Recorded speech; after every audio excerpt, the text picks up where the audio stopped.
أعوذ بالله من الشيطان الرجيم. بسم الله الرحمن الرحيم. رب اشرح لي صدري ويسر لي أمري واحلل عقدة من لساني يفقه قولي. رب يسر ولا تعسر وتمم بالخير. اللهم لا سهل إلا ما جعلته سهلا وأنت تجعل الحزن إذا شئت سهلا. اللهم انفعنا بما علمتنا وعلمنا ما ينفعنا وزدنا علما. آمین یا رب العالمین۔ آج ہم انشاءاللہ اللہ کے خاص فضل و کرم سے، اس کی خاص رحمت اور توفیق سے سورہ نوح شروع کریں گے اور اس کی آیات کو ہم سمجھنے کی کوشش کریں گے۔ سب سے پہلے ہم اسی کی حمد اور اسی کا شکر اور اسی کی تعریف کرتے ہیں جس نے ہمیں یہ وقت اور یہ مہلت عطا فرمائی، جس نے ہمیں یہ رزق، یہ سہولیات، یہ وسائل، یہ ٹیکنالوجی اور بے شمار انعام و اکرام اور فضل و کرم ہمارے اوپر کیا، اور خاص کر جس نے ہمارے دلوں میں یہ ڈالا کہ ہم اس بابرکت کلام کو سمجھنے کی کوشش کریں۔ اللہ تعالیٰ سے دعا ہے کہ اس کوشش میں ہمیں استقامت نصیب فرمائے، اس کی صحیح سمجھ اللہ تعالیٰ ہمیں عطا فرمائے، اس کے ذریعے سے اللہ تعالیٰ ہمیں اپنی اور اپنے ساتھیوں کی اصلاح کرنے کی توفیق عطا فرمائے، اور دنیا کے ساتھ ساتھ اللہ ہمیں آخرت کی کامیابی اور بھلائی اور اپنا خاص فضل و کرم ہمارے شامل حال رکھے۔ آمین یا رب العالمین۔ حسب سابق ہم آگے بڑھنے سے پہلے اپنا پچھلا سبق دہراتے ہیں، جو کہ سورۃ المعارج، جو پچھلے سبق میں کل ہم نے دیکھا، جس میں اللہ تعالیٰ نے فرمایا ایک سوال کرنے نے یا ایک مانگنے والے نے اس عذاب کو مانگا جو واضح ہونے والا ہے، جو یہ عذاب کافروں پر واضح ہونے والا ہے، جسے کوئی ہٹانے والا نہیں، اس اللہ کی طرف سے ہے جو سیڑھیوں والا ہے یا بلندیوں والا ہے، جس کی طرف فرشتے اور روح چڑھتے ہیں ایک دن میں جس کی مقدار 50,000 سال کی ہے۔ پس تو اچھی طرح صبر کر یا صبر جمیل کر، بے شک یہ اس عذاب کو دور سمجھ رہے ہیں، بلکہ جبکہ ہم اسے قریب ہی دیکھتے ہیں۔ جس دن آسمان مثل تیل کی تلچھٹ کے ہو جائے گا، یا آسمان سرخ ہو جائے گا تانبے کی طرح، پگھلتے ہوئے تانبے کی طرح، اور پہاڑ رنگین اون کے ہو جائیں گے، اور کوئی دوست کسی دوست کو نہ پوچھے گا، حالانکہ ایک دوسرے کو دکھائے جائیں گے۔ گنہگار اس دن کے عذاب کے بدلے فدیے میں اپنے بیٹوں کو، اپنی بیوی کو، اپنے بھائی کو اور اپنے کنبے کے جو لوگ اس کو پناہ دیتے تھے سب کو دینے کے لیے ریڈی ہوگا، اور روئے زمین کے سب لوگوں کو دینا چاہے گا تاکہ یہ اسے نجات دلا دے، مگر یہ ہرگز نہ ہوگا۔ یقیناً وہ شعلہ بھڑکتی ہوئی آگ ہے جو منہ اور سر کی کھال کھینچ لانے والی ہے۔ وہ ہر اس شخص کو پکارے گی جو منہ موڑتا ہے، جو پیچھے ہٹتا ہے اور منہ موڑتا ہے اور جمع کر کر کے سنبھال کر سینت کر رکھتا ہے۔ بے شک انسان بڑے کچے دل والا بنایا گیا ہے، جب اسے مصیبت پہنچتی ہے تو ہڑبڑا اٹھتا ہے، اور جب راحت ملتی ہے تو بخل کرنے لگتا ہے۔ جو اپنی نماز پر ہمیشگی کرنے والے ہیں، مگر ماں سوائے ان لوگوں کے جو نمازی ہیں، جو اپنی نماز میں ہمیشگی کرنے والے ہیں، اور جن کے مالوں میں مقررہ حصے ہیں مانگنے والوں کا بھی اور سوال سے بچنے والوں کا بھی، اور جو انصاف کے دن پر یقین رکھتے ہیں اور جو اپنے رب کے عذاب سے ڈرتے ہیں۔ بے شک ان کے رب کا عذاب بے خوف ہونے کی چیز نہیں ہے۔ اور جو لوگ اپنی شرمگاہوں کی حرام سے حفاظت کرتے ہیں، ہاں ان کی بیویوں اور ان کی لونڈیوں کے بارے میں جن کے وہ مالک ہیں انہیں کوئی ملامت نہیں۔ اب جو کوئی اس کے علاوہ راہ ڈھونڈے گا یا ناجائز طریقے ڈھونڈے گا تو ایسے لوگ حد سے گزرنے والے ہیں۔ اور جو اپنی امانتوں کا اور اپنے قول و قرار یا اپنے وعدوں کا پاس رکھتے ہیں، اور جو اپنی گواہیوں پر سیدھے اور قائم رہتے ہیں، اور جو اپنی نمازوں کی حفاظت کرتے ہیں، یہی لوگ جنتوں میں عزت والے ہوں گے۔ پس کافروں کو کیا ہو گیا ہے کہ وہ تیری طرف دوڑے آتے ہیں دائیں اور بائیں سے گروہ کے گروہ؟ کیا ان میں سے ہر ایک یہ توقع رکھتا ہے کہ وہ نعمتوں والی جنتوں میں جائے گا؟ ایسا ہرگز نہیں ہوگا۔ ہم نے انہیں اس چیز سے پیدا کیا جسے وہ خوب جانتے ہیں۔ بس مجھے قسم ہے مشرقوں اور مغربوں کے رب کی کہ ہم یقیناً قادر ہیں اس پر کہ ان کے عوض ان سے اچھے لوگ لے آئیں، اور ہم عاجز نہیں ہیں۔ بس تو انہیں جگتا کھلتا چھوڑ دے یہاں تک کہ وہ اس دن سے جا ملے جس دن کا وعدہ ان سے کیا جاتا ہے، جس دن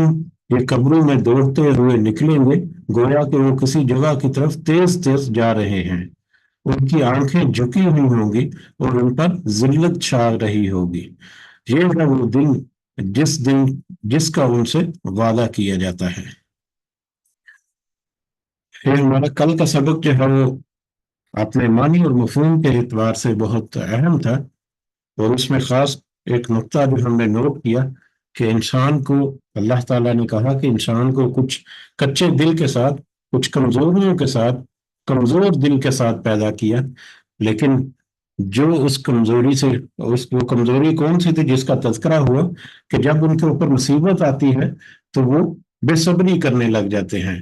اور جب ان کے اوپر آسودگی آتی ہے تو وہ بخل کرنا شروع کر دیتے ہیں، ناشکری کرنا شروع کر دیتے ہیں۔ لیکن وہ لوگ جو نمازوں کی حفاظت کرتے ہیں اور دیگر جو نیک کام کرتے ہیں، اور جو اپنے مالوں میں سے حق داروں کا حق جو ہے وہ مقرر کر کے رکھتے ہیں، وہ لوگ ایسے ہیں جو ان کمزوریوں پر قابو پا سکتے ہیں، اور یقیناً ایسے لوگ جو ہیں وہ جنتوں میں ہوں گے۔ لیکن جو اس کا انکار کریں وہ یقیناً سخت ترین عذاب میں گھیرے میں ہوں گے۔ آج کا سبق ہمارا سورہ نوح،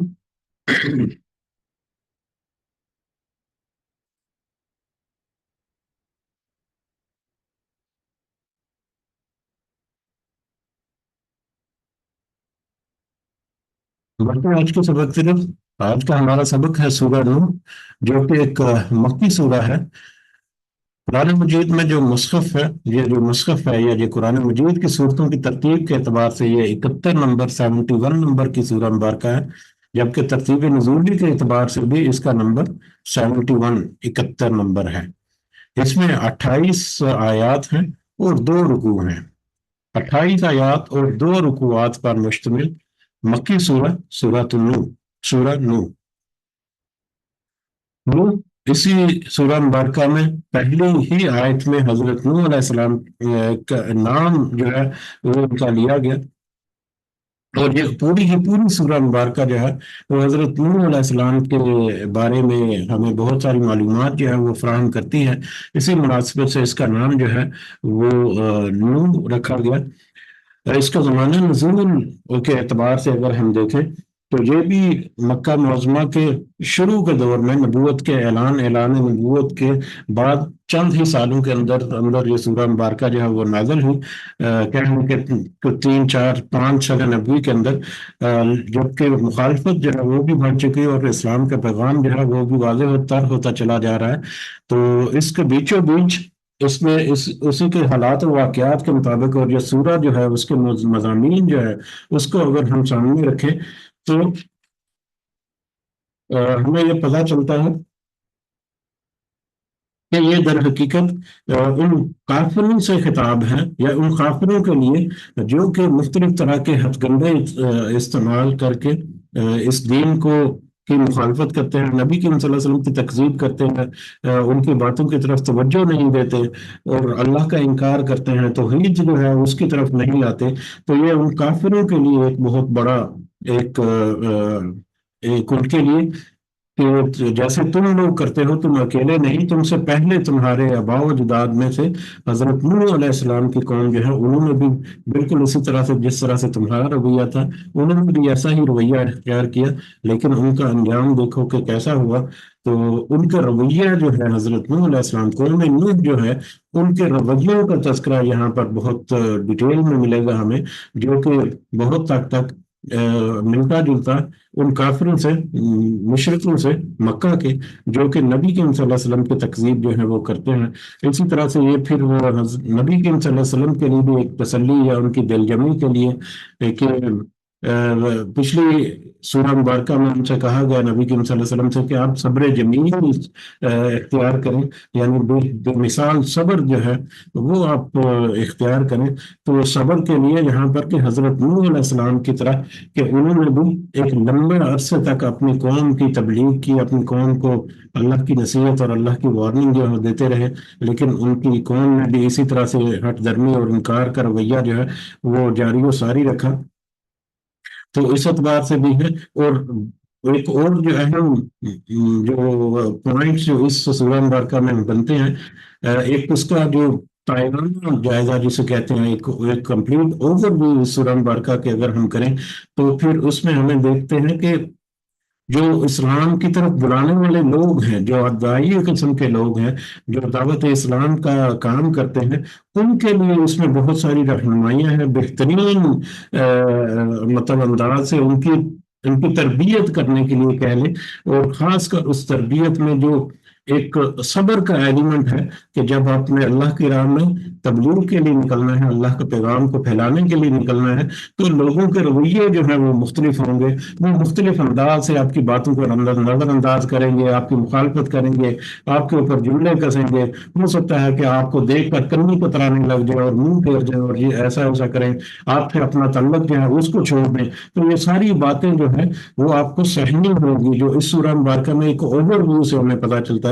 تو لہذا وہ جو داعی حضرات ہیں، جو اس دین کی تبلیغ کے لیے کوشاں رہتے ہیں، ان کے لیے چشم کشا انکشافات اس سورہ مبارکہ میں ہمیں ملیں گے کہ یہ جو اسلام کی طرف یا دین کی طرف یا اللہ کی طرف بلانے کا کام جو ہے، یہ بہت ہی صبر آزما کام ہے، اور یہی وجہ ہے کہ اس کا اجر جو ہے وہ بھی ایک عظیم ترین اجروں میں سے اللہ تعالیٰ کی طرف سے اجر جو ہے وہ ملتا ہے۔ تو ہم اگر ان ساری چیزوں کو ہم سامنے رکھیں تو ہمیں کچھ اندازہ ہو جاتا ہے کہ یہ در حقیقت حضرت نوح علیہ السلام کی قوم نے جو جٹلایا حضرت نوح علیہ السلام کو، اس کا پورا تفصیل سے ہمیں تذکرہ جو ہے وہ ہمیں اس سورہ مبارکہ میں ملے گا، اور اس میں مکالمے کے انداز میں ہے گفتگو جو ہے، کہ جیسے کہ ہم دیکھیں گے انشاءاللہ کہ سب سے پہلے اللہ تعالیٰ نے کہا کہ ہم نے نوح علیہ السلام کو، نوح کو اپنی قوم کی طرف ڈرانے کے لیے بھیجا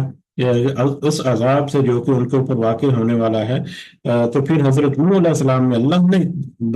آیات میں بتایا کہ کس طرح سے نوح نے اللہ کا وہ پیغام جو ہے وہ پہنچایا اپنی قوم کو۔ پھر ایک لمبا عرصہ تک حضرت نوح علیہ السلام اسی طرح سے اللہ تعالیٰ کی ہدایت اور رہنمائی کے مطابق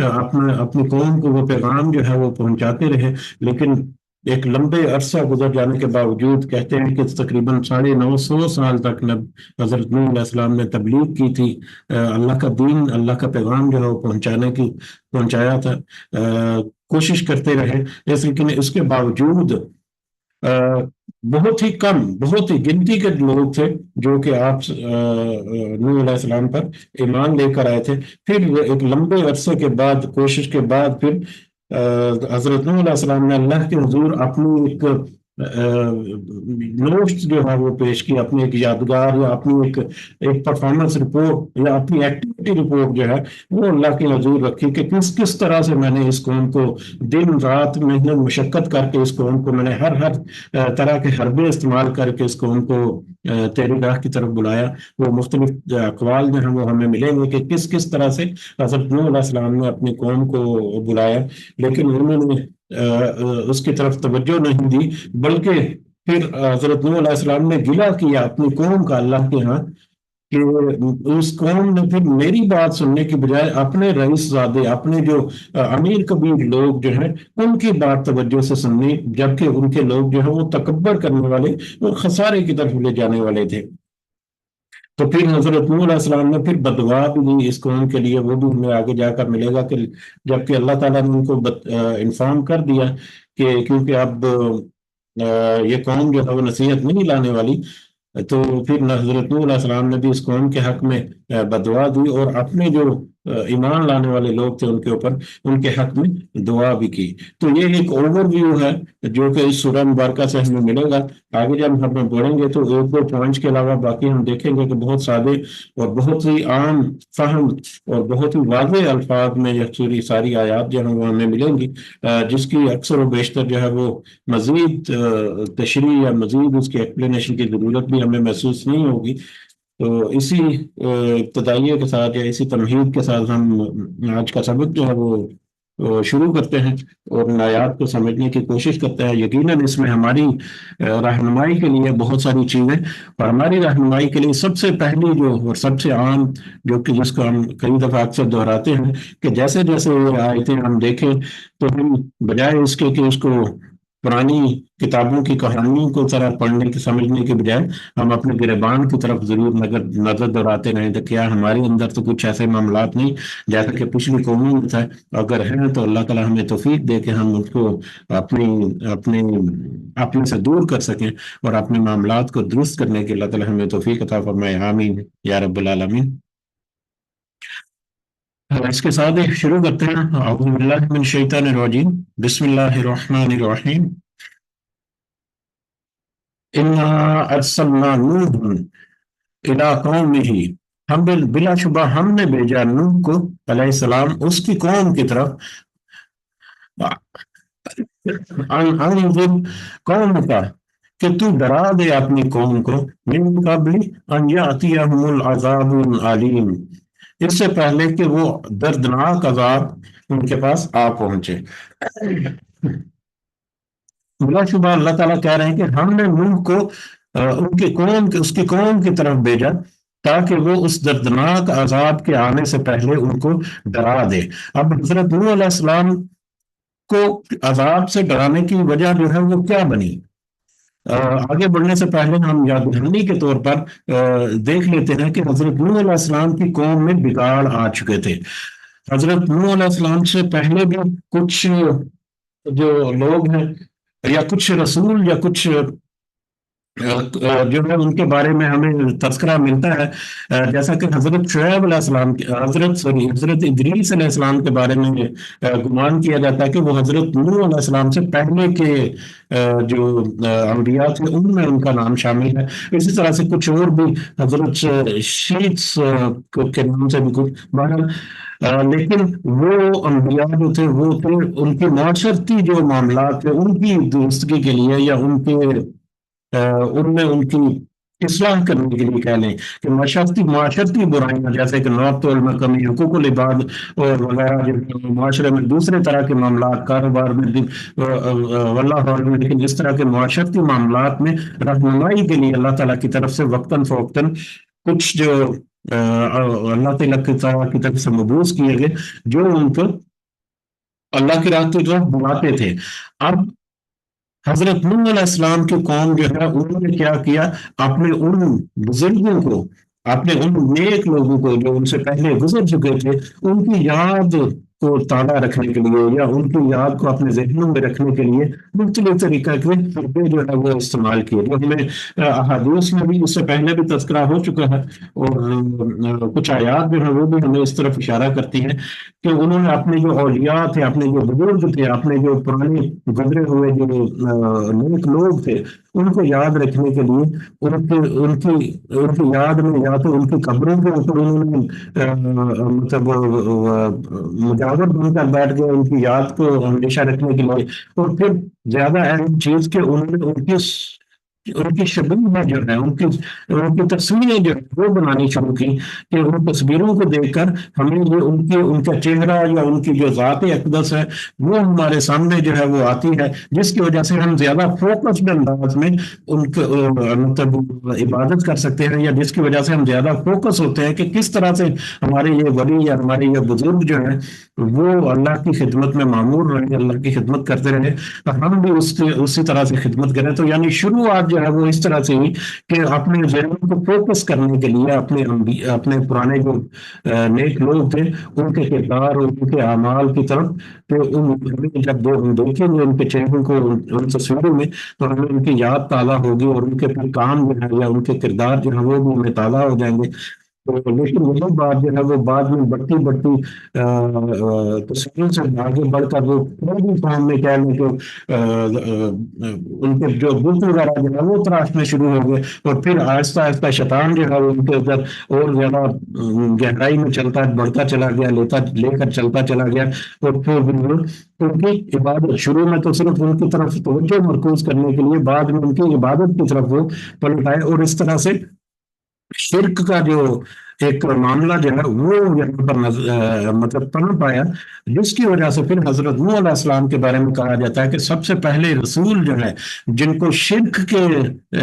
اوپر خاص طور پر اللہ تعالیٰ نے رہنمائی دینے کے لیے توحید کی طرف لوگوں کو بلانے کے لیے بھیجا، وہ حضرت نوح علیہ السلام تھے۔ اور حضرت نوح علیہ السلام کو ہمیں پتا ہے کہ آدم ثانی بھی کہتے ہیں، کہ وہ مطلب حضرت آدم علیہ السلام کے بعد حضرت نوح علیہ السلام اور ان کی کشتی میں جو کچھ 80 کے قریب سوار تھے لوگ، ان سے پھر باقی نسل انسانی جو ہے وہ آگے بڑھی، باقی سارے کے سارے لوگ جو ہے اس وقت وہ ان کو سفر سے مٹا دیا گیا۔ اور آگے بڑھنے سے پہلے یاد دلانے کے لیے ہم یہ بھی تذکرہ کریں، کیونکہ آگے جا کر ہمیں اس کی ضرورت پڑے گی، کہ 900 ساڑھے 900 سال کی تبلیغ کے بعد بھی کتنے لوگ جو حضرت نوح علیہ السلام کے ساتھ ان کی کشتی میں سوار ہوئے تھے، 950 سال کی کوشش اور محنت اور تبلیغ کے بعد 80 کے قریب لوگ تھے جو کہ کشتی نوح میں سوار ہوئے تھے، 80 کے قریب، اور اس 80 میں سے بھی 8 لوگ جو ہے وہ حضرت نوح علیہ السلام کے اپنے خاندان کے تھے۔ ان 8 لوگوں میں ان کی اپنی بیوی اور ان کے اپنے ایک بیٹے نے بھی ان کے اوپر مطلب ایمان نہیں لائے تھے، اور وہ بھی مشرکین میں تھے، اور وہ بھی اس سیلاب میں غرق ہونے والوں میں تھے۔ اور کشتی میں سے 8 کون تھے افراد حضرت نوح علیہ السلام کے اپنی فیملی کے؟ ایک حضرت نوح علیہ السلام، ایک وہ خود تھے، ان کے 3 بیٹے اور 4 بہویں، 4 ان کے بیٹے تھے، ایک بیٹے نے ان کے اوپر ایمان نہیں لایا، لیکن باقی 3 بیٹے ایمان لائے، اور چاروں کی چاروں بہویں ایمان لائی۔ تو 4 بہویں، 3 بیٹے اور ایک خود حضرت نوح علیہ السلام، تو یہ 8 لوگ تھے حضرت نوح علیہ السلام کے خاندان کے، اور تقریباً 72 کے قریب بتایا جاتا ہے کہ دوسرے جو لوگ تھے جو ایمان لے کر آئے تھے، اس کے علاوہ باقی سارے جو ہے وہ غرق ہو گئے۔ 950 سال کی تبلیغ، جیسا کہ تذکرہ ہوا کہ دعوت دینے والے، اسلام کی طرف بلانے والے حضرات جو ہیں، تبلیغ کرنے والے جو لوگ ہیں، ان کے لیے سورہ مبارکہ میں بہت گہرے سبق ہیں۔ تو ان کے لیے سب سے بڑا سبق تو یہ ہمت اور حوصلہ جو ہے اس کا قائم و دائم رہنا ہے، کہ کس طرح سے لمبا عرصہ تبلیغ کے باوجود ہو سکتا ہے کہ کوئی بھی آپ کی بات سننے کے لیے ریڈی نہ ہو، لیکن اللہ تعالیٰ جو ہے وہ آپ کی کوشش جو ہے اس کو ضرور ریکارڈ جو ہے وہ ہو رہی ہے، اور اس کا بدلہ جو ہے وہ تو ضرور مل کر ہی رہنے والا ہے۔ بہرحال واپس سبق کی طرف آتے ہیں اور آگے بڑھتے ہیں کہ بے شک ہم، اللہ تعالیٰ کہہ رہے ہیں کہ نوح کو اس کی قوم کی طرف سے بھیجا کہ تو ان کو توحید کی طرف بلا دے اور ان کو ڈرا دے کہ دیکھو یہ جو عذاب تمہارے اوپر آ رہا ہے، اگر تم نے اپنے رویوں کا نہ بدلا، اپنے شرک کو نہ چھوڑا، تو پھر جو دردناک عذاب تم پر آ کر رہے گا، تو لہذا ان کو، تاکہ وہ اپنی قوم کے لوگوں کو اس عذاب سے ڈرا دیں جو کہ دردناک ہے۔ کالا، تو اب اللہ تعالیٰ کہہ رہے ہیں حضرت نوح علیہ السلام نے کیا کہا؟ کالا یا قومی انی لکم نذیر مبین، اس نے کہا کہ اے میری قوم، بے شک میں تمہارے لیے ڈرانے والا ہوں واضح طور پر۔ حضرت نوح علیہ السلام نے اپنی قوم سے اسی طرح سے کہا، اللہ تعالیٰ کا پیغام، کہ میں اللہ تعالیٰ کی طرف سے واضح طور پر تمہیں ڈرانے کے لیے، تمہیں اس عذاب سے خبردار کرنے کے لیے بھیجا گیا ہوں، اور اگر تم اس عذاب سے بچنا چاہتے ہو، اگر تم اس دردناک سزا سے بچنا چاہتے ہو، تو پھر اعبدوا اللہ واتقوہ واطیعون، کہ تمہیں چاہیے کہ تم عبادت کرو صرف اللہ کی، یعنی توحید کی طرف لوٹ آؤ، واتقوہ، اور اسی سے ڈرو، اس کا تقوی اختیار کرو، واطیعون، اور میری اطاعت کرو، میری پیروی کرو، کیونکہ مجھے اللہ تعالیٰ نے رسول بنا کر تمہاری رہنمائی کے لیے، تمہیں نصیحت پہنچانے کے لیے مبعوث کیا ہے۔ تو اب اگر تم اس عذاب سے بچنا چاہتے ہو تو تم اللہ کی طرف لوٹ آؤ، توحید کی طرف لوٹ آؤ، اس کا تقوی اختیار کرو، اور اس کے رسول کی علیہ السلام، حضرت نوح علیہ السلام، کہ اس کی اطاعت کرو، جو کہ اللہ تعالیٰ کی طرف تمہاری پیغام رسانی جو ہے اس کے لیے مبعوث ہیں۔ اگر تم ایسا کرو گے، اگر تم توحید پر کاربند ہو جاؤ گے، اللہ کے تقوی اختیار کرو گے، اور اس کے رسول کی پیروی کرو گے، اطاعت کرو گے، تو پھر یغفر لکم من ذنوبکم، تو وہ پھر تمہارے گناہوں میں سے بخش دے گا، تمہارے گناہوں سے بخش دے گا۔ یغفر لکم من ذنوبکم، کہ تمہارے گناہوں میں سے بخش دے گا۔ اکثر اس کا ترجمہ جو ہے وہ تو یہی ہے کہ جو تمہارے گناہوں کو بخش دے گا، لیکن کچھ جو مفسرین نے انہوں نے اس کی طرف اشارہ کیا ہے کہ جو من ذنوبکم ہے، تمہارے گناہوں میں سے بخش دے گا۔ اس کا مطلب مفہوم ایک تو یہ ہے کہ تمہارے پچھلے جو گناہ ہیں ان کو اللہ تعالیٰ تو ضرور بخش دے گا، ہاں اب آئندہ زندگی میں اگر تم توبہ کے اوپر قائم رہو گے تو پھر یقیناً جو ہے وہ اللہ تعالیٰ تمہارے گناہوں کو بخشتا رہے گا۔ لیکن اگر تم دوبارہ سے اس طرح سے معاملات کرو گے تو پھر تم گنہگار ہو جاؤ گے، گنہگاروں میں شامل ہو جاؤ گے۔ یا دوسرا اس میں یہ بھی ہے کہ اللہ تعالیٰ اپنے جو حقوق العباد کے متعلقہ جو ہے وہ تو اللہ تعالیٰ ان کو معاف کر دے گا، ہاں حقوق اللہ کے متعلقہ جو ہے، لیکن حقوق العباد کے متعلقہ جو ہے ان کے بارے میں تمہیں کچھ مزید کوشش کرنی پڑے گی کہ اللہ کے بندے اگر تمہیں معاف کر دیں تو وہ تمہارے وہ گناہ بھی معاف ہو سکتے ہیں۔ بہرحال اس کی پوری کنڈیشن یہی ہے کہ تم اللہ کی عبادت یعنی توحید اور تقوی اور اس کے رسول جو ہے ان کی اطاعت کرو، تو پھر اللہ تمہارے گناہوں کو بھی بخش دے گا، اور یغفرکم الی اجل مسمى، اور وہ مؤخر کر دے گا تمہیں یا مہلت دے گا تمہیں ایک مقررہ وقت تک، اور ایک مقررہ وقت تک کے لیے تمہیں وہ مہلت دے گا، نہ صرف تمہارے گناہوں کو بھی بخش دے گا بلکہ ایک مقررہ وقت تک تمہیں مہلت دے گا۔ اب یہ مقررہ وقت کون سا ہے، اس کے بارے میں دو رائے جو ہے وہ پائی جاتی ہے۔ ایک تو یہ پائی جاتی ہے رائے کہ اگر تم اللہ کا تقوی اختیار کرو گے، توحید اور رسول کی اطاعت میں کرو گے، تو پھر وہ تمہاری عمر کو بڑھا دے گا، جیسا کہ کچھ احادیث سے ہمیں پتہ چلتا ہے کہ صلہ رحم جو ہے وہ عمر میں اضافے کا باعث ہوتا ہے۔ تو یا تو تمہاری عمر جو ہے وہ بڑھ جائے گی، یا تم عمر میں برکت جو ہے وہ اللہ تعالیٰ عطا فرمائیں گے، یعنی جتنی بھی عمر ہے سب کو موت آنی ہے، وہ مقررہ وقت جو ہے اللہ تعالیٰ کی طرف سے مقرر ہے، لیکن اس وقت کے دوران اگر تم توبہ کر لو گے تو پھر باقی معاملات زندگی میں تمہیں اللہ تعالیٰ اس تمہاری عمر میں برکت عطا فرمائے گا، یعنی تمہارا ذہنی سکون ہوگا، تمہیں خوشحالی ہوگی، تمہیں دلی اطمینان ہوگا، تم دنیا کے خوف سے بچ جاؤ گے، اللہ کے خوف سے تم مطلب آخرت جو خوف ہے اس سے تم ایک پر امید زندگی گزارو گے کہ یقیناً اگر تم اللہ کے راستے پر چل رہے ہو تو اللہ تعالیٰ تمہیں آخرت میں بھی کامیاب زندگی جو ہے وہ عطا فرمائے گا، ابدی زندگی آخرت کی جو ہے۔ تو اس طرح سے وہ تمہیں مہلت دے گا کہ تم اپنے معاملات کو درست کر کے اپنی اگلی زندگی جو ہے اس کو تم بہترین انداز سے کنفرم کر سکو اس دنیا کی زندگی میں ہی۔ ان اجل اللہ اذا جاء، بے شک اللہ کا وقت جو ہے وہ مقرر ہے، جب وہ آ جائے، لا یؤخر نہیں وہ مؤخر کیا جاتا ہے۔ اللہ تعالیٰ کی طرف سے جو وقت مقرر ہے، جو بھی موت کا وقت کہہ لیں، عذاب اور سزا کا وقت کہہ لیں، روز قیامت کا وقت کہہ لیں، جس طرح کا بھی اللہ تعالیٰ کی طرف سے جو وقت مقرر ہے وہ وقت جو ہے وہ اسی وقت کے اوپر آ کر رہے گا، اس کو کوئی مؤخر نہیں کر سکتا، نہ کوئی مؤخر نہیں ہوگا، یعنی وہ ٹالا نہیں جا سکتا ہے۔ تو تمہارے اوپر جو عذاب اور سزا کا وقت مقرر ہے یا ایک مقررہ مہلت جو ہے تمہارے لیے وہ مختص کر دی گئی، اب اس مختص مہلت کے اندر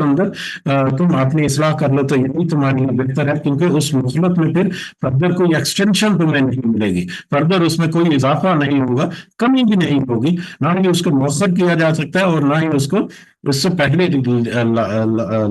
لایا جا سکتا ہے۔ لو کنتم تعلمون، کاش کہ تم جانتے ہوتے، کاش کہ تم ان ساری باتوں پر توجہ دیتے، اور کاش کہ تم ان باتوں کی اصل حقیقت جو ہے یا ان باتوں کی لوجک جو ہے ان کو جان کر اس کے مطابق تم اپنی اصلاح کر لیتے۔ قال، اب یہاں پر ایک لمبا عرصہ جو ہے یہ اللہ تعالیٰ نے بتایا کہ کس طرح سے حضرت نوح علیہ السلام نے اللہ کے پیغام کو لوگوں تک پہنچایا مختصر انداز ہے کہ تم اللہ کی توحید جو ہے وہ اس کی طرف آ جاؤ، تقوی اختیار کرو، اور اس کے رسول کی علیہ السلام اس کے رسول کی تم اطاعت کرو، تو تم دنیا میں بھی تمہیں بخش دیا جائے گا اور آخرت میں بھی تمہیں کامیابی جو ہے وہ عطا ہوگی۔ اب یہاں پر 950 سال کا وقفہ ہے کہ جس میں اللہ تعالیٰ کا وہ پیغام جو ہے وہ پہنچاتے رہے، لیکن ان کی قوم جو ہے وہ انہوں نے اس پیغام کا انکار کیا، اس کی طرف توجہ نہیں دی۔ تو پھر اب 950 سال کی بعد جب اللہ تعالیٰ نے بھی ان کو بتا دیا، حضرت موسیٰ علیہ السلام کو کچھ آیات کی طرف سے ہمیں اشارہ ملتا ہے، جیسے کہ سورہ ہود میں ہے کہ نوح علیہ السلام پر وحی کی گئی کہ تیری قوم میں سے جو لوگ ایمان لا چکے ہیں ان کے سوا اب کوئی اور ایمان لانے والا نہیں، اب ان کے کرتوتوں پر غم کھانا چھوڑ دو۔ تو اس طرح سے اللہ تعالیٰ نے بھی حضرت نوح علیہ السلام کو اشارے دے دیے کہ اب یہ قوم جو ہے یہ کوئی ایمان نہیں لانے والی، یہ اب اپنی حدود جو ہے وہ کراس کر چکی ہے۔ تو اس پر حضرت نوح علیہ السلام نے اللہ کے حضور جو انہوں نے کوششیں کی، ان کو کوششوں کی جو تھوڑی سی تفصیل جو ہے وہ رکھی کہ اے اللہ میں نے اس طرح سے اپنی قوم کو سمجھانے کی کوشش کی، لیکن میری قوم نے پھر بھی نہیں سمجھا۔ اور یہی ساری باتیں جو ہیں یہ جو دائی افراد ہیں، جو الدین کی تبلیغ کرنے والے جو لوگ ہیں، ان سب کے لیے رہنمائی ہے۔ یہی جو باتیں جو ہے وہ حضرت یعنی کہ نبی صلی اللہ علیہ وسلم کی جو قوم مکہ یا قوم قریش جو ہے، یہی رویہ جو ہے ان لوگوں کا بھی رہا۔ اسی طرح سے نبی صلی اللہ علیہ وسلم نے بھی ان کے ساتھ ساری تبلیغ کے معاملات کیے، لیکن انہوں نے بھی انکار کیا۔ تو اب یہاں سے حضرت نوح علیہ السلام کا وہ جو ایک پرفارمنس رپورٹ جو ہے یا ایکٹیویٹی رپورٹ جو اللہ تعالیٰ کو انہوں نے پیش کی، گو کہ اللہ تعالیٰ خوب جانتا ہے، لیکن اللہ تعالیٰ نے رہنمائی کے لیے قرآن میں درج کرنا تھا، اس لیے یہاں پر تذکرہ کر دیا کہ قال، حضرت نوح علیہ السلام نے کہا، ربی اے میرے رب، انی دعوت قومی لیلا و نہارا، کہ اے میرے رب بے شک میں نے دعوت دی اپنی قوم کو رات اور دن، یعنی دن رات میں اپنی قوم کو تیری طرف دعوت دیتا رہا، تیری دین کی دعوت دیتا رہا، تیری توحید کی دعوت دیتا رہا، تیرے لیے تقوی کا پیغام بھی پہنچاتا رہا، تیرے اس عذاب سے ان کو ڈراتا رہا، دن رات 950 سال تک دن رات میں نے انت تک محنت کی۔ فلم یزیدہم دعائی، سو نہیں زیادہ کیا انہیں میری دعوت میں الا فرارا، مگر بھاگنے میں ہی۔ لیکن دن رات میں میری محنت اور مشقت کے باوجود میری دعوت کا کچھ اثر ان کے اوپر نہیں ہوا، بلکہ الٹا انہوں نے اس سے راہ فرار ہی حاصل کی۔ میں ان کو تیری طرف دعوت دیتا تھا، لیکن وہ مجھ سے راہ فرار چاہتے تھے یا مجھ سے دور بھاگتے تھے، یا تیری وہ جو دعوت میری وہ جو دعوت تھی اس کو سنتے ہی وہ اپنا راستہ بدل کر دوسری طرف کو نکل جاتے تھے۔ وَإِنِّي كُلَّمَا، اور بے شک جب بھی دعوت میں نے دعوت دی انہیں لِتَغْفِرَ لَهُمْ، تاکہ تو معاف کر دے انہیں، اور جب بھی میں نے ان کو دعوت دی کہ شاید کہ وہ اس دعوت کو قبول کریں اور اس دعوت کی قبولیت کے بعد توحید میں آ جائیں تو تو انہیں معاف کر دے، جب بھی میں نے ان کو دعوت دی تاکہ وہ توحید کی طرف آ کر آئے اور تاکہ تو ان کو معاف کر دے، جعلوا، تو انہوں نے کیا کیا، انہوں نے ڈال لی اصابعہم فی آذانہم، اپنی انگلیاں اپنے کانوں میں، تو انہوں نے اپنی انگلیاں اپنے کانوں میں ٹھونس لی تاکہ میری آواز جو ہے ان تک نہ پہنچ سکے، تاکہ وہ میری آواز کو نہ سنے، اور یہیں تک نہیں رکے بلکہ اس سے بڑھ کر بھی وَاسْتَغْشَوْا ثِيَابَهُمْ، اور ان سب نے اوڑھ لیے اپنے کپڑے، اور ان سب نے اپنے کپڑے اوڑھ لیے، یعنی اپنے کپڑوں سے اپنے منہ کو یا اپنے چہروں کو یا اپنی آنکھوں کو ڈھانپ لیا تاکہ وہ مجھ کو دیکھ نہ سکے یا تاکہ میں ان کو نہ دیکھ سکوں۔ چلتے چلتے راستے میں کوئی جاننے والا بندہ نظر آ جائے تو اگر اس سے آنکھیں دو چار ہو جائے، اگر نظر سے نظر مل جائے تو اس صورت میں تو یہ ہو سکتا ہے کہ سلام دعا لینی پڑے گی، کوئی بات ہو سکتی، حال احوال پوچھنا جو ہے وہ ایک اخلاقی تقاضا ہوتا ہے۔ تو اس کی طرف بھی یہ اشارہ ہو سکتا ہے کہ راہ چلتے ہوئے جب میری میری طرف دیتے تو اپنا منہ پھیر کر دوسری طرف کر لیتے تاکہ نظریں دو چار نہ ہو کہ کوئی بات جو ہے وہ ہو جائے ان سے، اور کوئی بات جو ہے وہ مطلب کوئی مکالمہ ہو جائے۔ تو اس طرح سے انہوں نے مجھ سے اعراض کیا، اپنے کانوں میں انگلیاں ٹھونس لی کہ میری آواز ان تک نہ پہنچے، اور اپنے اوپر کپڑے اوڑھ لیے یا اپنی آنکھیں بند کر لی یا اپنے چہرے جو ہے پھیر لیے، مختلف انداز سے مختلف اس کے مفہوم نکل سکتے ہیں، تاکہ وہ تاکہ میری توجہ جو ہے وہ نہ حاصل کریں، یا تاکہ میں ان کی طرف توجہ نہ کر سکوں، تاکہ وہ ان کے ساتھ مطلب فیس ٹو فیس مکالمہ ہی نہ ہو سکے۔ وہ اثر رو، اور یہ سارے رویے جو ہے یہ ان لوگوں کے ہیں آج بھی پائے جاتے ہیں جو اللہ کی راہ سے دور ہٹتے ہیں، جو جن کے دلوں پر اللہ تعالیٰ نے مہر لگا دی، اور جن کے دل جو ہے وہ بہت سخت ہو چکے ہیں اس دین کو بلانے کے لیے، اس دین کی طرف آنے کے لیے۔ آج بھی بہت سارے لوگوں کے رویے جو ہیں ہمارے اپنے مطلب لوگ جو مسلمان جو کہتے ہیں ہم اپنے آپ کو، ہم میں بہت سارے لوگ ہیں کہ جو ایسا رویہ آج بھی رکھتے ہیں، جب ان کو دعوت پیش کی جاتی ہے تو وہ اس طرح سے ریئیکٹ کرتے ہیں، اس طرح سے رسپونڈ کرتے ہیں۔ اور یہیں پر نہیں رکے، وہ اثر رو، اور وہ اڑ گئے، وہ ضد پر اڑ گئے، اپنی ضد پر، وستکبروا استکبارا، اور انہوں نے تکبر کیا، تکبر کرنا، اور نہ صرف مجھ سے اعراض کرتے رہے بلکہ وہ اپنی ضد پر اڑ گئے اور شدید انداز سے تکبر کیا، اور بہت بڑا تکبر انہوں نے کیا۔ اور بہت بڑا تکبر یہی ہے کہ حق کی بات ان کے سامنے پیش کی گئی، لیکن انہوں نے حق کی بات کو پیچھے کر کے اپنی منمانی جو ہے وہ کی، اللہ تعالیٰ کے پیغام کو انہوں نے بالکل پسے پش ڈال کر اپنی منمانی یا اپنی جو خواہشات ہیں یا اپنی مرضی کے مطابق انہوں نے اپنے فیصلے جو کیے، تو اس طرح سے انہوں نے بڑا تکبر بھی کیا۔ ثم انی دعوتهم جہارا، پھر میں نے انہیں دعوت دی بلند آواز میں، میں نے انہیں بلند آواز میں سر عام دعوت دی۔ ثم انی اعلنت لهم، پھر میں نے ان کو اعلانیہ دعوت دی۔ اعلانیہ دعوت یعنی مجمع میں دعوت دی، کسی محفل میں، کسی مجلس میں، کسی جگہ پر جہاں پر لوگ جمع ہیں وہاں پر ان کو خطاب کر کے اجتماعی طور پر پھر میں نے ان کو دعوت دی۔ میں نے ان کو پہلے ہے کہ پکارا بلند آواز سے، یعنی میں نے ان کو پکار کر اپنی طرف راغب کرنے کی کوشش کی، اپنے پیغام، تیرا پیغام جو ہے ان کو پہنچانے کی کوشش کی۔ میں نے ان کو اعلانیہ دعوت دی، مختلف مواقع پر، مختلف جگہوں پر، مختلف مجالس میں، مختلف محفلوں میں، مختلف انداز سے ان کو اجتماعی طور پر، وَأَسْرَرْتُ لَهُمْ إِسْرَارًا، اور میں نے پھر خفیہ بھی ان کو دعوت دی، خفیہ طور پر بھی، یعنی کیس ٹو کیس جا کر، پرسن ٹو پرسن جا کر، اس انداز سے کہ دیکھو، چھپے چھپے انداز میں کہ دیکھو اس طرح سے تمہارے لیے بہتر ہے، یہی تم راستہ جو چنا ہوا راستہ جو ہے تمہیں گمراہی کی طرف لے کے جا رہا ہے، عذاب کی طرف لے جا رہا ہے، یعنی ہر انداز سے تمہیں اللہ تعالیٰ کو کہہ رہے ہیں کہ میں نے اپنی اس قوم کو ہر انداز سے پکارا، اور ہر انداز سے اجتماعی طور پر بھی اور انفرادی طور پر بھی، person to person, door to door جا کر بھی میں نے تیرا پیغام جو ہے وہ پہنچانے کی کوشش کی اپنی قوم کو۔ اور میں نے فقلت، اور میں نے ان سے کہا استغفروا، کہ تم بخشش مانگو، ربکم، اپنے رب سے،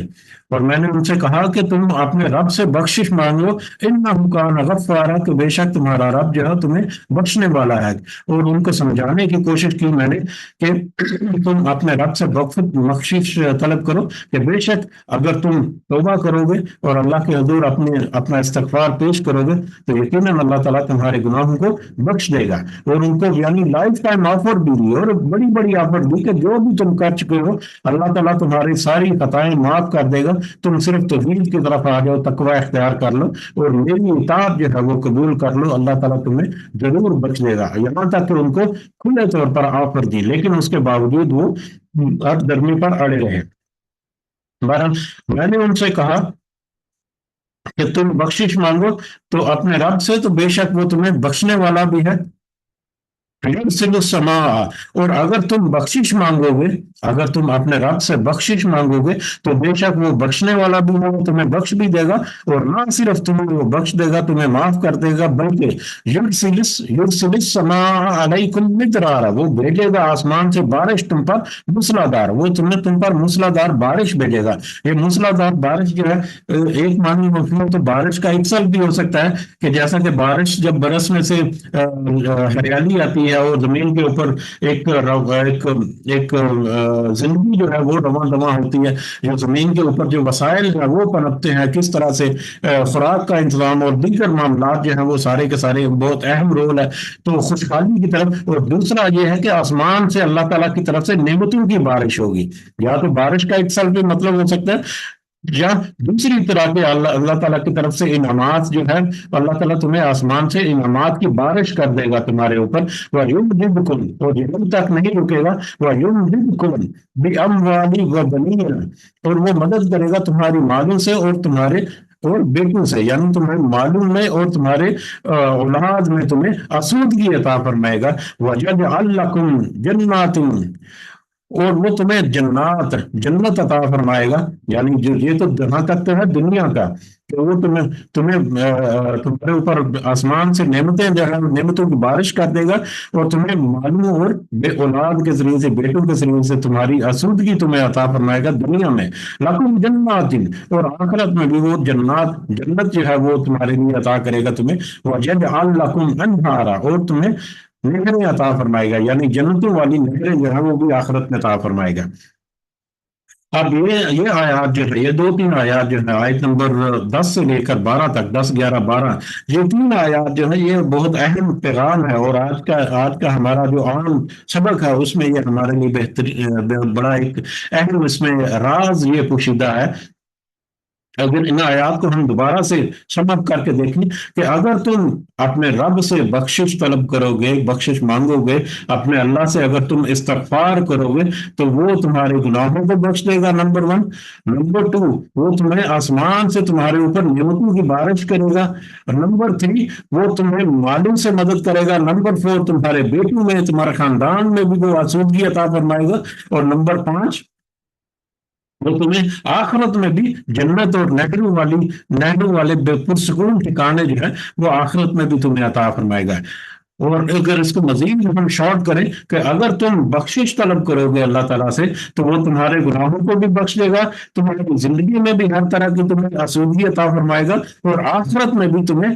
ایک بہترین جو بدلہ ہے وہ تمہیں عطا فرمائے گا۔ تو ان آیات کو ریفرنس بنا کر مختلف جو علماء ہیں یا مختلف جو مفسرین ہیں وہ ہمیشہ اس بات کی ترغیب دیتے ہیں کہ جس بھی حالت میں ہے انسان، اس کے لیے جس طرح کے بھی معاملات ہیں، جس بھی مشکلات میں وہ گرفتار ہے، تو اس کے چاہیے کہ وہ اللہ کے ہاں استغفار ضرور کرے، کہ استغفار کی کثرت جو ہے وہ اس کو دنیا کے بہت سارے معاملات جو ہیں نہ صرف اللہ تعالیٰ کی بخشش جو ہے اس کا بھی باعث بنیں گے، بلکہ دنیا میں جو ان کی مصیبتیں، تکلیفیں یا وہ پریشانیاں ہیں جس میں وہ مبتلا ہیں، ان سے وہ آزادی کا بھی باعث ہوگا، دنیا میں بھی آسودگی، اور پھر آخرت میں بھی اس کا بہترین اجر جو ہے جنت کی شکل میں وہ ملے گا۔ تو لہذا استغفار کی ایک اہمیت جو ہے وہ ان آیات کی روشنی میں خوب اچھی طرح سے بیان کی جاتی ہے اور ذکر کی جاتی ہے۔ اور ہمارے جو اصحاب الاولین ہے ان سے بھی ہمیں بہت ساری رہنمائیاں اس طرح سے ملتی ہیں، جیسے کہ حضرت عمر رضی اللہ تعالیٰ عنہ کے بارے میں آتا ہے کہ ایک دفعہ قحط کے موقع پر حضرت عمر رضی اللہ تعالیٰ عنہ بارش کی دعا کرنے کے لیے نکلے۔ بارش کی دعا جو ہے ظاہر ہے اس کے لیے پھر لوگ جو ہے وہ بھی ساتھ نکلتے ہیں کہ بارش کی اجتماعی دعا جو ہے، تو بہرحال بارش کی دعا کے لیے نکلے تو صرف استغفار انہوں نے کیا، صرف استغفار کیا اور اسی پر اکتفا کیا اور واپس آ گئے۔ تو لوگوں نے عرض کیا کہ اے امیر المومنین رضی اللہ تعالیٰ عنہ کہ آپ نے بارش کے لیے تو دعا کی نہیں، یعنی آپ بارش کی دعا کے لیے نکلے تھے اور آپ نے خالی اللہ تعالیٰ سے استغفار، اللہ تعالیٰ سے بخشش طلب کی اور واپس آ رہے ہیں، تو بارش کی تو دعا ہی نہیں کی۔ تو اس پر حضرت عمر رضی اللہ تعالیٰ عنہ نے فرمایا کہ میں نے ان آسمان کے ان دروازوں کو کھٹکھٹا دیا ہے جس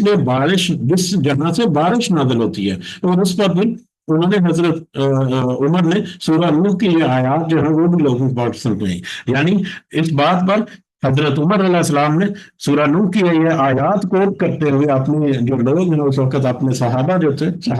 ان کو خدا کہ میں نے ان آیات یا میں نے استغفار کے ذریعے سے آسمان کے ان دروازوں کو کھٹکھٹا دیا ہے جہاں سے بارش نازل ہوتی ہے یا جہاں سے نعمتیں برستی ہیں اللہ تعالیٰ کی طرف سے. یعنی اللہ تعالیٰ کا استغفار کرنا جو ہے وہ آسمان کے دروازے کھٹکھٹانا ہے جہاں سے نعمتیں نازل ہوتی ہیں، جہاں سے نعمتیں اللہ تعالیٰ برساتا ہے انسان کے اوپر، اس دنیا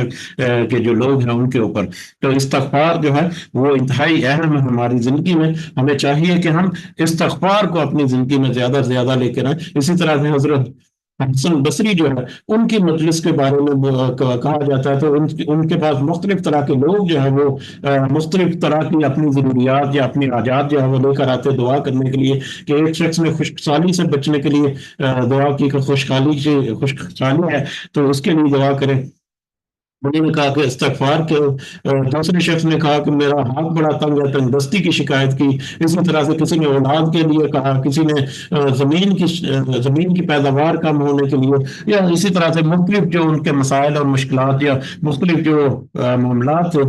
جو ان کے بارے میں حضرت حسن بصری جو ہے ان کی مجلس میں ان سے آ کر دعا کرنے کے لیے کہا. تو ان سب کو انہوں نے کہا کہ تم استغفار کرو. تو ان سے پوچھا گیا کہ آپ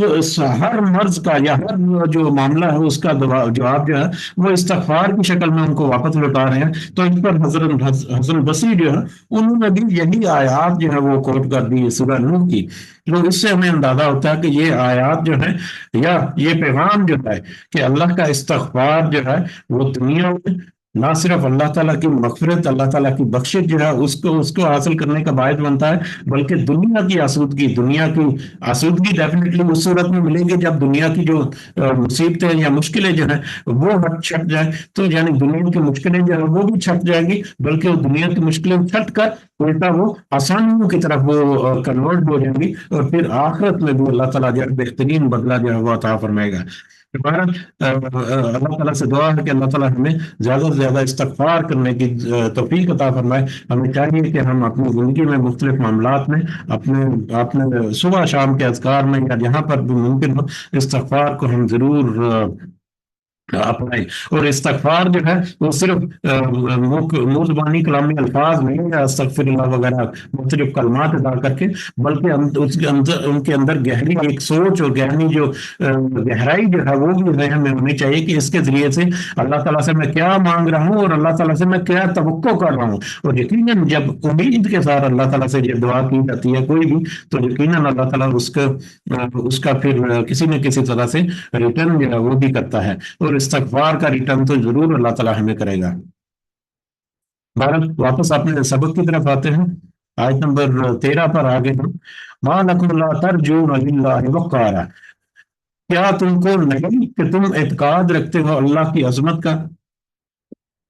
کہ تمہیں کیا ہو گیا؟ اس میں حضرت نوح علیہ السلام نے اپنی قوم سے یہ بھی کہا، یعنی اللہ تعالیٰ کو کہہ رہے ہیں کہ میں نے اپنی قوم سے یہ بھی کہا کہ مَا لَكُمْ لَا تَرْجُونَ لِلَّهِ وَقَارًا، کہ کیا ہو گیا ہے تمہیں کہ تم اعتقاد نہیں رکھتے اللہ کی عظمت کا. یعنی اللہ جو بزرگ و برتر ہے، بلند و اعلیٰ ہے،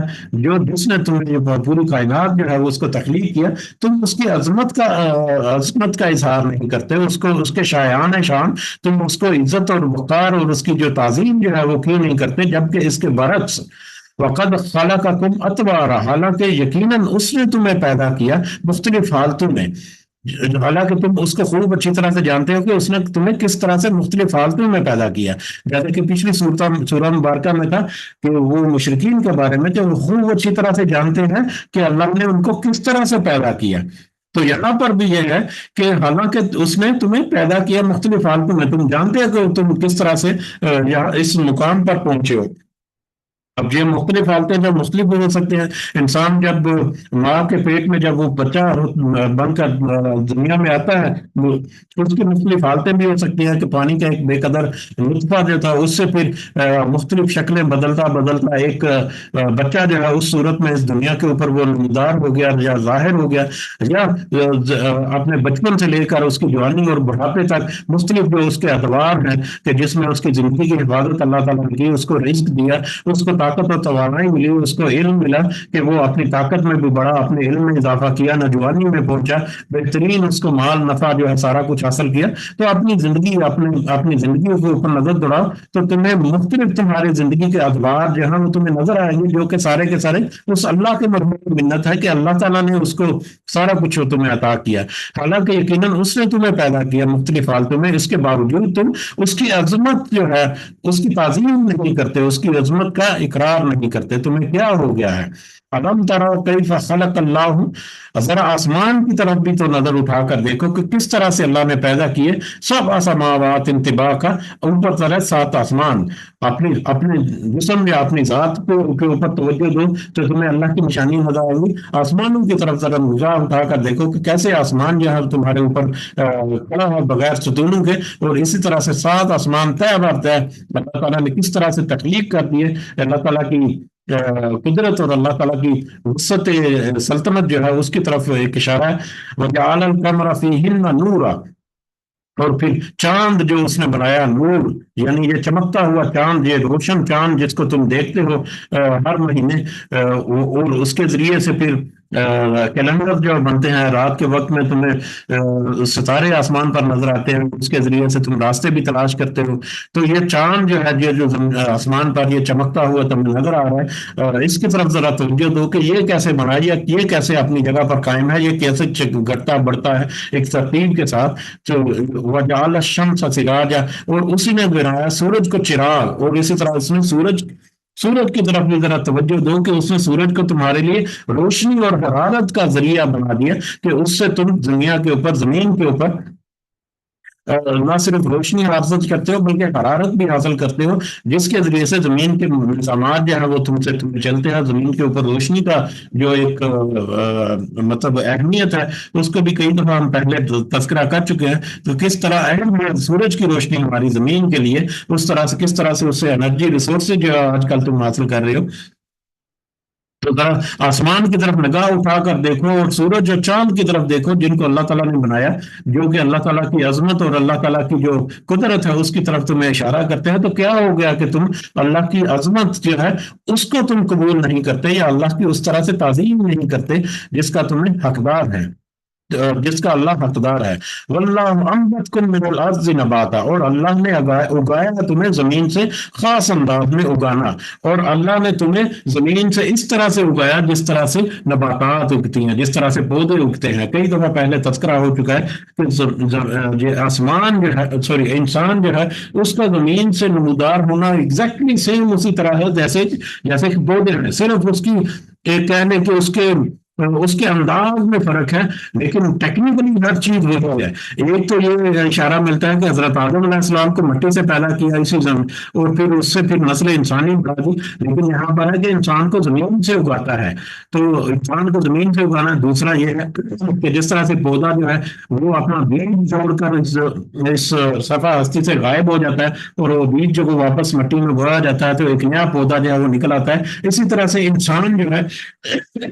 وہ بھی اسی زمین سے اپنی طاقت، توانائیاں، خوراک، ہر چیز جو ہے وہ حاصل کرتا ہے، اسی زمین سے حاصل کرتا طاقت کے ذریعے سے وہ نسل اپنی جو ہے وہ بڑھاتا ہے، اور پھر اپنا ایک بیج یا ایک نیا انسان جو ہے وہ دنیا میں چھوڑ کر خود اس دنیا سے رخصت ہو جاتا ہے۔ تو جس طرح سے پودے اس زمین میں، پودوں کا آنا جانا لگا ہے، اسی طرح سے انسانوں کا بھی اس زمین میں آنا جانا ہے، وہ اللہ تعالیٰ کی طرف سے مقرر ہے۔ ہاں، روح جو ہے وہ اللہ تعالیٰ کی طرف سے ملتی ہے، جو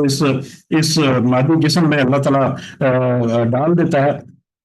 جب وہ چاہتا ہے۔ ثم یعیدکم فیہا، وہ پھر لٹائے گا تمہیں اس میں، پھر وہ جب وہ چاہتا ہے تو تمہیں اس میں لٹائے گا، یعنی اس کو تمہیں موت دے کر اسی زمین میں تمہیں واپس لوٹا دے گا۔ ویخرجکم اخراجا، اور پھر وہ ایک وقت آئے گا قیامت کے دن کہ وہ تمہیں دوبارہ زندہ کر کے اسی زمین سے واپس نکالے گا۔ تو یہ اللہ تعالیٰ کی قدرت ہے جس کی طرف یہاں پر اشارہ ہے، اور بہترین مثال اللہ تعالیٰ نے دی پودوں کی طرف کہ جس طرح سے پودے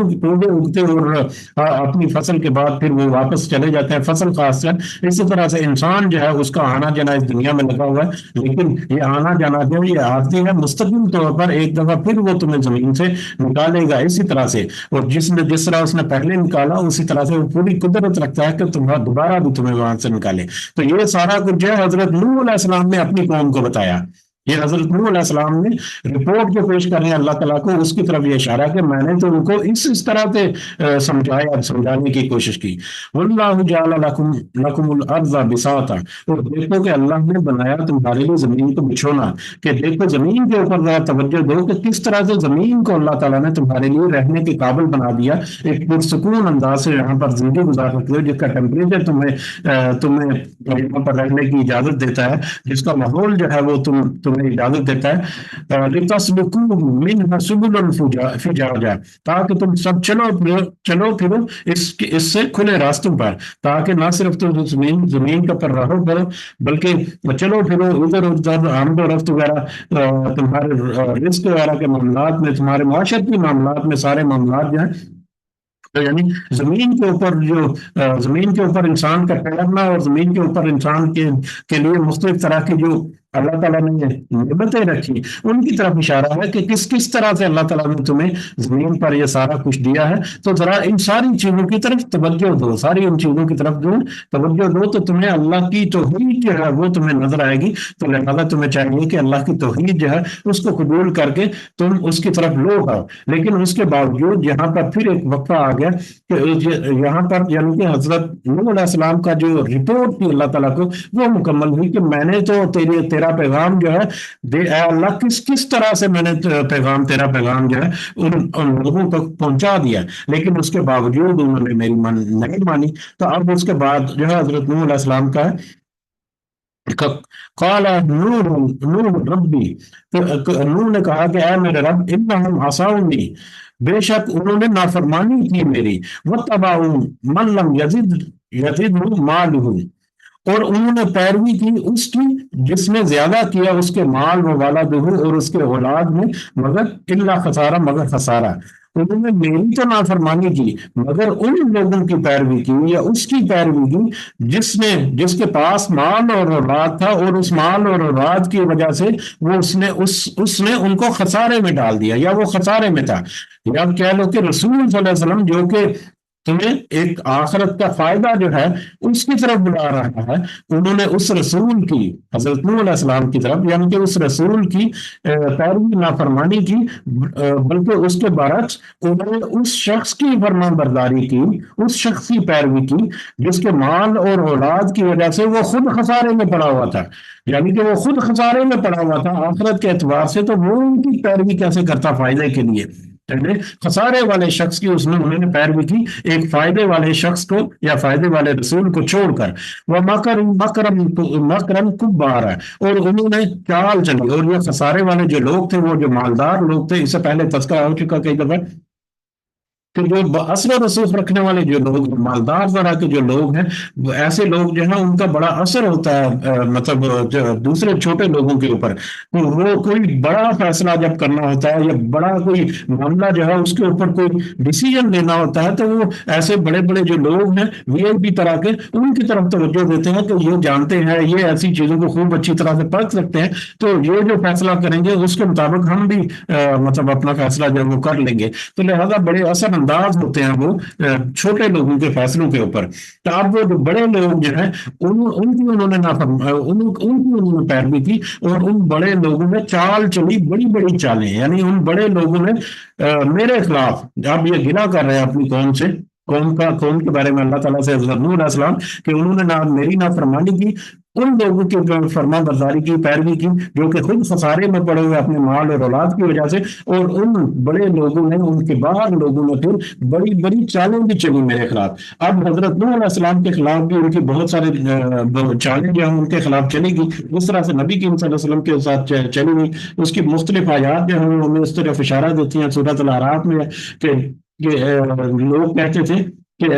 نوح تمہیں جیسا، یعنی کہ وہ کہتے تھے کہ نوح علیہ السلام جو ہے تمہیں جیسا ایک آدمی ہے، کیسے مان لیا جائے کہ اس پر خدا کی وحی جو ہے وہ آتی ہے؟ اسی طرح سے خدا نے اگر مختلف آیات جو ہے قرآن کی سورۃ المومنون میں ہے کہ خدا کو اگر بھیجنا ہوتا تو کوئی فرشتہ بھیج دیتا، کہ اس نے انسان کو ہی رسول بنا کر کیوں بھیج دیا؟ اسی طرح سے سورہ ہود کی مختلف آیات ہیں کہ اگر یہ شخص خدا کا بھیجا ہوا ہوتا تو اس کے پاس خزانے ہوتے، اس کو علم غیب حاصل ہوتا، وہ جو فرشتوں کی طرح تمام انسانی حاجات سے بے نیاز ہوتا۔ اور اسی طرح سے ایک اور آیت میں کہ نوح اور اس کے پیروکاروں میں آخر کون سی ایسی کرامت نظر آتی ہے جس کی بنا پر ان کی فضیلت مان لی جائے؟ اور پھر سورۃ المومنون میں بھی کہ یہ شخص دراصل تم پر اپنی سرداری جمانا چاہتا ہے، تم پر اپنی حکومت کرنا چاہتا ہے۔ اور اسی طرح سے ایک اور آیت میں کہ اس شخص پر کسی جن کا سایہ ہے جس کے زیر اثر ہے یہ، اور جو اس نے اسے دیوانہ وغیرہ بنا دیا ہے۔ تو اس طرح سے جس طرح نبی کریم صلی اللہ علیہ وسلم کے ساتھ قوم قریش جو ہے وہ کرتے، قوم مکہ جو وہ کرتے، اسی طرح سے قوم نوح نے حضرت نوح علیہ السلام کے ساتھ اسی طرح سے مختلف انداز سے ان کو جھٹلایا اور ان کی مخالفت کی، اور ان کی کیا مذاق بھی ان کو اڑایا، یہاں تک کہ ان کے خلاف مختلف طرح کے اقدامات کیے، ان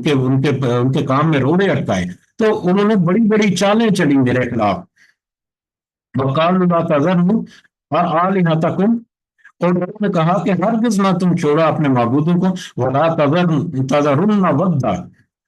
اور ان بڑے لوگوں نے کیا نصیحت کی یا کیا رہنمائی دی یا کیا گائیڈ لائن دی اپنے چھوٹے لوگوں کو کہ دیکھو تم اپنے معبودوں کو ہرگز نہ چھوڑنا، اور خاص کر ولا تذرن، اور خاص کر تم نہ چھوڑنا ودا ولا سوا، ودا ودا ولا سوا، ودا کو اور نہ ہی سوا کو۔ ودا اور سوا یہ جو ہے یہ ان کے بتوں کے نام تھے، یا ان کے پہلے جو لوگ ان کے نام تھے۔ بہرحال دیکھتے ہیں ابھی، ولا یغوث ولا یعوق ولا نصرا، اور نہ ہی یغوث اور یعوق اور نصر کو۔ اور دیکھو تم اپنے معبود کو ہرگز نہ چھوڑنا، اور خاص کر ودا اور سوا اور یغوث اور یعوق اور نصر کو تو بالکل نہ چھوڑنا۔ اب یہ پانچ نام جو یہاں پر لیے گئے ہیں، یہ قوم نوح کے پانچ، یا کہہ لو کہ بزرگ تھے یا ولی تھے یا ان کے پہلے گزرے ہوئے نیک لوگ تھے، جن کی وہ بعد میں عبادت کرتے رہے حضرت نوح علیہ السلام کے دور میں، جس کے اوپر پھر حضرت نوح علیہ السلام کو مبعوث کیا گیا اس شرک کے خاتمے کے لیے۔ تو اب اس وقت وہ شرک جو ہے یہاں پر بطور خاص ان پانچ کا نام اس لیے قرآن مجید میں، یا اس لیے وہ قریش مکہ کے سامنے اس کا تذکرہ ہوا کہ دو کہ وہ مشرک جو ہے وہ سارے کے سارے اس نست و نابود ہو گئے اس طوفان نوح میں، لیکن وہاں سے جو لوگ بچ کر نکلے وہ یقیناً نیک اور صالح لوگ تھے، لیکن وہاں پر جا کر جب وہ آباد ہوئے تو وہ اسٹوریاں یا پچھلی جو کہاوتیں ہیں یا پچھلے جو ہسٹری جو ہے وہ تو ان کے پاس محفوظ تھی، تو وہ ہسٹری جو ہے وہ بتاتے رہے اپنے آنے والی اولاد کو۔ تو پھر بعد میں جب دوبارہ سے ان کے اوپر گمراہی آئی اور دوبارہ سے لوگوں نے اپنے دین کے راستہ جو چھوڑ کر دوبارہ سے گمراہی میں چلے گئے، تو پھر دوبارہ انہوں نے مطلب انہی اپنے جو پرانے بزرگ جو ہیں ان کی طرف اپنی ساری عبادتیں جو ہیں منسوخ کرنا شروع کر دی، اور خاص کر مکہ کے دور میں یہ جو پانچ بت ہیں ان پانچ بتوں کے نام پر مختلف مقامات پر ان کے استحانے یا ان کی عبادت گاہیں یا بت کدے جو ہے وہ بنا کر رکھے ہوئے تھے، جہاں پر وہ بت پرست جو ہے وہ جا کر ان کی عبادت کرتے تھے۔ اس کی مختلف تفصیل جو ہے وہ ہمیں مل جاتی ہے آج اس تفسیر کی کتابوں میں، اگر آپ دیکھنا چاہیں تو وہ پوری تفصیل جو ہے وہ ملی ہے کہ کس کس علاقے میں کس کس نام سے بت جو ہے وہ موجود تھے۔ بہرحال یہ پانچ نام جو ہیں یہ اہل مکہ کے بھی جانے پہچانے تھے، اسی وجہ سے اللہ تعالیٰ نے قرآن میں تذکرہ کر دیا کہ یہ پانچ جو بت جن کو تم پوجتے ہو آپ، یہ تو حضرت نوح علیہ السلام کی قوم بھی انہی کو پوجتی تھی، جس کی وجہ سے ان کو صفحہ ہستی سے مٹا دیا گیا، غرق کر دیا گیا۔ اور کس طرح سے ان کی عبادت کرتے تھے ہم نے ابتدائیہ میں تمہید میں اس کو سمجھنے کی کوشش کر لی کہ کیسے وہ ان کی صورتیں بنا کر ان کی پھر فوکس کرنے کے لیے وہ آہستہ آہستہ پھر بت پرستی کی طرف وہ چلے گئے۔ وقد اضلوا کثیرا، اور بلا شبہ انہوں نے گمراہ کیا بہت کو، ولا تزد الظالمین الا ضلالا، اور نہ تو بڑھا انہیں، اور اس طرح سے یعنی اور بلا شبہ انہوں نے گمراہ کیا بہت کو، اس طرح سے ان کے بعد لوگوں نے، ان بڑے رئیس زادوں نے بہت سارے لوگوں کو گمراہ کر دیا کہ وہ بت پرستی کی طرف رہے، وہ اپنے جو معبود ہیں ان کو نہ چھوڑے، اس طرح سے انہوں نے گمراہ کیا، اور اس گمراہی میں وہ پھنس گئے، یا اس گمراہی میں یہ قوم جو ہے وہ آ گئی یا وہ دھکیلی ہوئی چلی گئی۔ وَلَا تَزِدِ الظَّالِمِينَ إِلَّا ضَلَالًا، اب یہاں سے آگے نوح علیہ السلام جو ہے وہ بدعا دے رہے ہیں، کیونکہ ان کو بتا دیا گیا اللہ تعالیٰ کی طرف سے کہ اب یہ قوم جو ہے وہ سدھرنے والی نہیں، لہٰذا اس سے تم توقع مت رکھو کہ اب یہ ایمان لائیں گے۔ تو لہٰذا حضرت نوح علیہ السلام نے بھی اپنے ہاتھ کھڑے کر دیے اور اللہ تعالیٰ سے کہا ولا تزد الظالمین الا ضلالا، نہ تو بڑھا ظالموں کو مگر گمراہی میں، یعنی ظالموں کو گمراہی میں تو ٹھیک ہے اور اضافہ کر کے یہ اور گمراہ ہوں اور یہ اپنے عذاب جو ہے اس میں اضافہ کرتے چلے جائیں، یا ان کے عذاب میں اضافہ ہوتا چلے گئے، ماں سوائے اس کے کہ کوئی پلٹ آئے اگر، تو یقیناً اس کو اللہ تعالیٰ معاف کرے گا۔ بہرحال یہ ان کی بدعا ہے۔ مما خطیات مما خطیاتہم، اپنے گناہوں کی وجہ سے، اغرقوا، وہ سب غرق کیے گئے، فادخلوا نارا، اور پھر وہ داخل کیے گئے آگ میں۔ اب ان اپنے گناہوں کی وجہ سے، دنیا میں جو ان کو گناہ کرتے رہے ان گناہوں کی وجہ سے وہ نہ صرف دنیا میں اس سیلاب میں غرق ہو گئے، بلکہ آخرت میں بھی وہ عذاب کے عذاب میں ان کو جھونک دیا گیا یا داخل کر دیا گیا۔ فلم یجدوا لہم من دون اللہ انصارا، تو نہ پایا انہوں نے اپنے لیے اللہ کے سوا کوئی مددگار، کوئی ناصر و نصیر کی جمع ہے مددگار، کوئی مددگار نہ پائے، یعنی وہ دنیا میں جو ان کی مدد کرنے کے لیے وہ بڑے رئیس زادے جو وہ تھے کہ تم اپنے معبودوں کو نہ چھوڑنا، آخرت میں جب ان کو آگ کا عذاب جو ہے وہ چھو گیا تو پھر ان کو اللہ کے علاوہ وہاں پر کوئی مددگار دنیا کا جو تھا وہ ان کو نہ مدد کر پایا ان کی۔ وقال نوح رب لا تذر علی الارض من الکافرین دیارا، اور حضرت نوح علیہ السلام نے کہا کہ اے میرے رب تو نہ چھوڑ زمین پر کسی کافروں میں سے کسی کو بسنے والا، یعنی اس زمین پر دے۔ انہوں نے حضرت نوح علیہ السلام نے یہ بھی دعا کی کہ کافروں میں سے کسی کو بھی زمین پر مت چھوڑنا، یعنی کافر جو ہے ان کو چن چن کر سب کو تو اس دنیا سے اسی طرح سے عذاب جو دے کر اس دنیا میں سے نیست و نابود کر دے ہر ایک کو۔ اس کی کیا وجہ تھی، کیوں اس قدر سخت میں حضرت نوح علیہ السلام نے دعا کی؟ اس کی وجہ یہ تھی کہ انکا، بے شک تو، انتظر، اگر تو نے چھوڑ دیا ان کو، یذلوا عبادک، تو وہ گمراہ کریں گے تیرے بندوں کو۔ اگر تو نے ان کافروں کو چھوڑ دیا، ان کافروں کو اگر تو نے زندہ چھوڑ دیا تو یہ تمہارے تیرے بندوں کو گمراہ کریں گے۔ ولا یلد الا فاجرا کفارا، اور نہیں وہ جنیں گے مگر نافرمان اور سخت منکر، یعنی وہ دنیا میں اپنے تیرے بندوں کو نہ صرف گمراہ کریں گے بلکہ ان کی اولادیں جو ہیں وہ بھی سخت نافرمان اور کافر اور فاجر اور فاسق ہوں گی۔ وہ دنیا میں بھی جب تک ان کی زندگی ہے جو تیرے بندوں کو گمراہ کرتے رہیں گے، اور ان کی آئندہ نسلیں جو ہیں وہ بھی اسی طرح نافرمان اور کافر ہوں گی، لہٰذا ان میں سے تو کسی کو مت چھوڑ، ان کو تو دنیا سے نیست و نابود ہی کر دے۔ اس قدر سخت الفاظ میں حضرت نوح علیہ السلام نے دعا کی اپنی قوم کے خلاف۔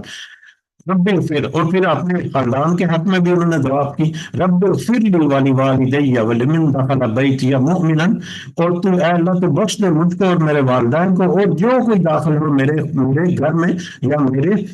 اس گروہ میں، میرے خاندان کے گروہ میں یا میرے گھر میں، یا میرے جو مجھ پر ایمان والے جو لوگ ہیں وہ جو ہے سب کو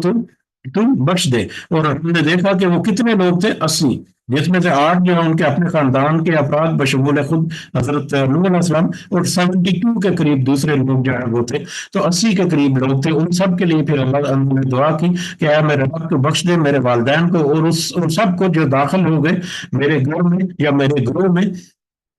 مؤمناً مومن بن کر، وللمؤمنین والمؤمنات، اور ایمان والے مردوں اور ایمان والی عورتوں کو تو بخش دے، ولا تزد الظالمین الا تبارا، اور نہ تو بڑھا ظالموں کو مگر تباہی میں، اور ظالموں کو تباہی میں تو بڑھا دے، یا تب ظالموں کے اوپر ان کی تباہی یا ان کا عذاب جو ہے اس کو اور زیادہ سخت کر دے اور ان سے اور زیادہ سخت عذاب دے۔ یعنی میرے لوگ یا میری قوم جو ہے جنہوں نے جو میرے اوپر ایمان لائے، جاتے وہ مردوں میں سے عورتوں میں سے، ان کو تو بخش دے، اور جو انکار کرنے والے ظالم تھے ان کو تو سخت ترین عذاب جو ہے وہ عطا فرما۔ تو الحمدللہ یہاں پر ہماری سورہ مبارکہ بھی مکمل ہوئی، اور اس سورہ مبارکہ میں جیسا کہ ہم نے تذکرہ کیا کہ وہ لوگ جو دعوت و تبلیغ کا کام کرتے ہیں ان کے لیے خاص کر رہنمائی اور خاص کر یہاں پر صبر کرنے کے جو انداز ہے وہ میں ملتا ہے نبی کریم صلی اللہ علیہ وسلم کو، ان کو بھی ان آیات کے ذریعے سے دیا گیا، مطلب تسلی دی گئی۔ لیکن اس کے اوپر ہم ایک اضافی نقطہ جو میں ایک اور جاتے جاتے مختصر الفاظ میں تذکرہ کرتے چلیں کہ اگر یہ آیات کو ہم دیکھیں یہ حضرت نوح علیہ السلام کی قوم کے بارے میں ہے، اور حضرت نوح علیہ السلام کی قوم کو یہ سارا، حضرت نوح علیہ السلام نے اپنی قوم کو یہ سارا کچھ اس انداز سے تذکرہ کیا۔ اب ان آیات کو مختلف پہلوؤں سے اگر ہم جائزہ لیں تو ہم اس میں دیکھتے ہیں، ایک تو ہمیں یہ پتا ہے کہ دنیا میں جو مختلف طرح کے معاملات ہیں ان میں آپ اس وقت کی ٹیکنالوجی، اس وقت کے علم، یا اس وقت کے جو بھی دستیاب معلومات ہیں، ان کی بیس پر کچھ نہ کچھ لوگوں میں کچھ نہ کچھ کنسپٹ جو ہے وہ پائے جاتے تھے کہ یہ زمین جو ہے وہ کیسی ہے، بارش کیسے برستی ہے، چاند کیسے، چاند کی کیا حقیقت ہے یا کیا حیثیت ہے، سورج جو ہے وہ کس طرح سے آتا جاتا ہے، یا آسمان کے اوپر ستارے جو ہیں وہ کیسے، آسمان کے بارے میں بھی، یا زمین جو نباتات وغیرہ ہے، یا زمین کے اندر جو زندگی جو ہے دوڑتی ہے، یا مختلف معاملات یا مختلف جو اس طرح کی جتنی باتیں ہیں، ٹھیک ہے۔ اس کے علاوہ روحانی اعتبار سے بھی کہ انسان جو ہے وہ کیسا ہے، اس کو کس کی عبادت کرنی چاہیے، کس کی نہیں کرنی چاہیے، اخلاقیات کے اعتبار سے بھی کہ کیا اچھا ہے کیا برا ہے، اخلاقی قوانین یا اخلاقی جو برائیاں ہیں ان کے بارے میں بھی۔ تو ہر دور میں اس طرح کے تقریباً ہر موضوع کے اوپر کچھ نہ کچھ بحث جو ہے وہ ہوتی رہی ہے، اور اس دور کے نبی جو ہیں وہ ہر اعتبار سے یا ہر پہلو کو انہوں نے کور کیا، ہر پہلو کو۔ اگر یہ آیات جو ہم نے آج دیکھی ہیں ان کو ہم سب سمجھ کریں یا مختلف انداز سے اگر دیکھیں تو اس میں روحانی معاملات کو بھی حضرت نوح علیہ السلام نے ڈسکس کیا اپنے اپنے جو قوم ہے ان کے ساتھ، کہ دیکھو توحید کے اوپر آ جاؤ، اللہ کا تقوی اختیار کرو، اللہ کے سے استغفار کرتے رہو تاکہ تمہیں وہ بخش دے۔ پھر قیامت کے بارے میں، غیب کے بارے میں بہت ساری معلومات، جیسا کہ ہر دور کا انسان کے آئندہ آنے والے وقتوں میں کیا ہوگا، تو حضرت نوح علیہ السلام نے بھی اپنی قوم کو بتا دیا کہ اپنا آئندہ آنے والے وقتوں کو دیکھو، تمہیں دوبارہ سے اٹھایا جائے گا، اور قیامت جو ہے وہ آنے والی ہے، اور اس میں تیرے حساب کتاب ہوگا، تمہیں عذاب ہوگا، اس عذاب سے اپنے آپ کو بچنا جو ہے اس کے لیے۔ تو غیب کے بارے میں بہت ساری باتیں جو ہیں وہ ہمیں اس میں ملتی۔ اسی طرح سے جو ظاہری جو مدبات ہیں یا ظاہری جو فنومینا ہے، بہت سارے مشاہدات جو ہیں ان کی طرف سائنٹیفکلی جو ہے کہ سورج دیکھو، سورج کی طرف دیکھو، چاند کی طرف دیکھو، زمین کی طرف دیکھو، آسمان کی طرف دیکھو، اسی طرح سے پودوں کی طرف، نباتات کہ پودوں اور انسان کی زندگی میں کیا مشابہت ہے اس کی طرف ذرا نظر اٹھا کے دیکھو۔ آج انسان کا اپنا جو جائزہ ہے، اپنا جائزہ لو کہ اس میں جو آیا کہ ہم یہ خوب اچھی طرح سے جانتے ہیں کہ ان کو کس طرح سے پیدا کیا، مختلف دور سے، مختلف طریقوں سے۔ تو انسان جو ہے وہ اپنی زندگی کے اوپر غور و فکر کرے کہ وہ خود کیا ہے، اس کی اپنی حیثیت اور اوقات کیا ہے، وہ اس کے اپنے نظامات کیسے چل رہے ہیں، یا اپنے اس کا سلسلہ جو وہ کس طرح سے چل رہا ہے، کس طرح سے دنیا میں آیا، کس طرح سے یہاں سے چلا جائے گا۔ تو یہ سارے موضوعات جو ہیں، یہ سارے کے سارے موضوعات حضرت نوح علیہ السلام نے بھی اپنی قوم کو تذکرہ کیے۔ تو ان شارٹ یہ ہے کہ جو دائی حضرات جو ہیں ان کے لیے یہ کیونکہ پوری طرح سے گائیڈ لائن ہے، تو اس میں یہ بھی ایک ہے کہ وہ لوگ جو کہ ان سارے معاملات میں کچھ نہ کچھ انفارمیشن رکھتے ہیں وہ زیادہ کامیابی سے اس مقصد میں آگے بڑھ سکتے ہیں۔ یا دوسرے انداز سے یہ کہہ لیں کہ دائی حضرات جو ہیں یا وہ لوگ جو اللہ کا دین جو ہے وہ پھیلانا چاہتے ہیں، ان کو ہر طرح کے معاملات میں کچھ نہ کچھ انفارمیشن جو ہونی چاہیے، لیٹسٹ سائنٹیفک ریسرچ کے بارے میں بھی، دنیا میں کیا ہو رہا ہے اس کے بارے میں بھی، آج کل پالیٹکس جو چل رہی ہے وہاں پر کیا ہو رہا ہے اس کے بارے میں بھی، توحید روحانی جو معاملات ہیں ان کے بارے میں بھی، ماضی کے بارے میں بھی کہ ماضی میں کیا ہوتا رہا، مستقبل میں کیا ہونے والا ہے۔ تو یہ سارے مختلف انداز سے یہ باتیں جو ہیں یہ انبیاء جو ہے وہ اپنی قوموں کو کرتے رہے، اور یہ سلسلہ جو ہے اب تک اسی طرح سے جاری و ساری ہے۔ اب تو جدت اس میں آ گئی، اور اب لیٹسٹ ریسرچ جو ہے اس کا سہارا لے کر وہ ساری باتیں ہیں وہ کی جاتی ہیں اس انداز سے۔ تو بہرحال یہ انداز جو ہے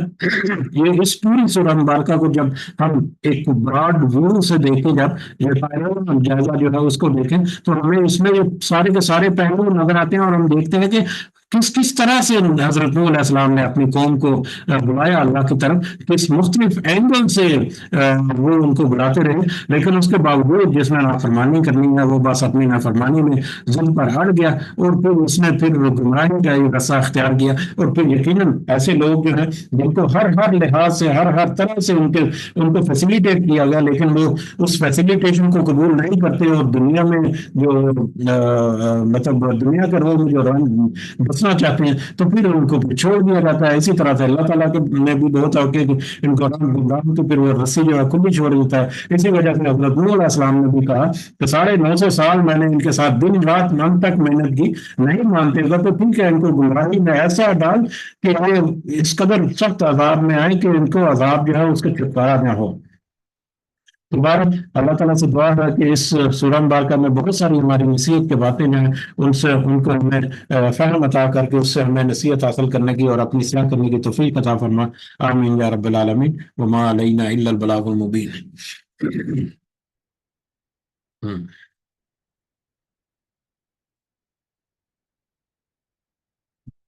جی اگر کچھ اضافہ آپ کرنا چاہیں گے کبھی بھی کر سکتے ہیں انشاءاللہ.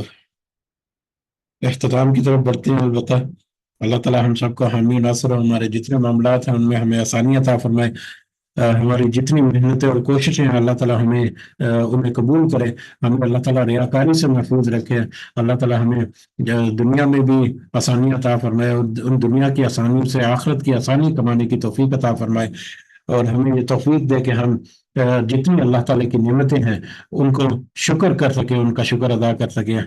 ہمارے والدین کو اللہ صحت سے بھرپور زندگی عطا فرما, اور جو اس دنیا سے گزر گئے ان کو بھی اللہ تعالیٰ اپنے خاص رحمت اور خاص فضل و کرم سے جنت الفردوس میں اعلیٰ مقام عطا فرمائے. آمین یا رب العالمین. رب ارحمہما کما ربیانی صغیرا رب ارحمہما کما ربیانی صغیرا رب ارحمہما کما ربیانی صغیرا ربنا آتنا فی الدنیا حسنہ وفی الآخرۃ حسنہ وقنا عذاب النار ربنا ظلمنا انفسنا وإن لم تغفر لنا وترحمنا لنكونن من الخاسرین ربنا تقبل منا انک انت السمیع العلیم وتب علینا انک انت التواب الرحیم. سبحان ربک رب العزة عما یصفون وسلام علی المرسلین والحمد للہ رب العالمین. سبحانک اللہم وبحمدک اشہد ان لا الہ الا انت استغفرک واتوب الیک. جزاکم اللہ خیرا کثیرا. السلام علیکم ورحمۃ اللہ وبرکاتہ.